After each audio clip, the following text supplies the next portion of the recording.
Alors, Steven, il y a aujourd'hui, on voit des maisons qui ont beaucoup de panneaux, d'autres qui n'ont pas beaucoup de panneaux. On imagine que c'est une différence de puissance. Comment est-ce qu'on choisit la puissance de son installation photovoltaïque? Alors, il va y avoir plusieurs critères. Il va falloir en fait définir déjà le besoin du client. De savoir déjà de connaître sa consommation, de savoir ce qu'il souhaite faire de l'autoconsommation, de son installation, si on veut charger un véhicule électrique, si on veut passer une piscine en été, si on veut avoir des autonomies sur les journées en été. C'est ce qu'en fait, c'est plein de points qu'on va vérifier ensemble avec les clients pour savoir quelle puissance réellement ils ont besoin. Dans tous les cas, première chose, on part du besoin du client. Oui. Ok.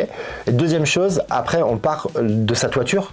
Ah oui, bien sûr, évidemment. Voilà, c'est ça. Donc du coup, par rapport à la toiture, quels sont les points qu'on doit vérifier sur la toiture? Quels sont les points que tu vérifies?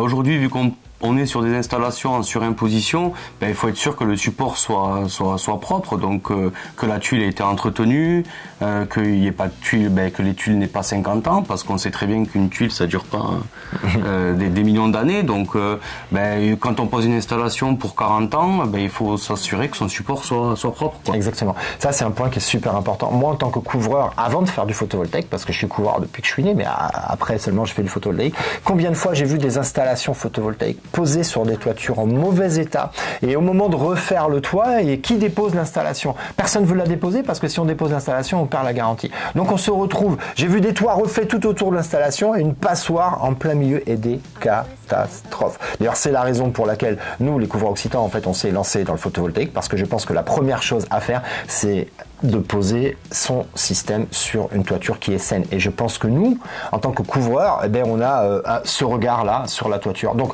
si vous êtes à l'autre bout de la France et que vous faites poser votre installation photovoltaïque par une boîte qui n'est pas un couvreur, mais qui fait de la pompe à chaleur, ou genre ça peut arriver, par pitié, faites venir un couvreur en amont, tout simplement pour qu'au moins il puisse valider le support pour les prochaines années. Et là, je pense que c'est un conseil qui est super important. Si vous devez poser du photovoltaïque et que c'est pas posé par un couvreur, faites valider le support par un couvreur, parce que votre installation, effectivement, comme l'a dit Steven, vous l'avez à mon avis pour 40 ans. On parle de garantie 25 ans, mais je pense que c'est des systèmes qui dans 40 ans produiront encore de l'électricité et qu'il n'y aura aucun intérêt à démonter. Donc moralité, si le toit est pourri dessous et qu'il faut refaire et démonter prématurément l'installation, excusez-moi de vous le dire, mais c'est embêtant, pour pas dire ça fait chier. Et c'est des frais supplémentaires. Exactement. Et ces frais supplémentaires vont impacter la rentabilité, parce qu'à partir, le but de mettre des panneaux photovoltaïques sur le toit, c'est de sortir moins d'argent tous les mois. Et quand on a ce genre de frais, c'est une grosse sortie d'argent. Nous on voit très souvent des gens qui nous appellent en tant que couvreurs et spécialistes du photovoltaïque pour venir réparer des installations, des fois démonter et reposer des installations. Et c'est des frais importants qui auraient pu être évités s'il y avait eu ce conseil en amont. Exactement, c'est ça. Une question toute bête. Oui. C'est quoi le photovoltaïque? Aujourd'hui, c'est des panneaux qui vont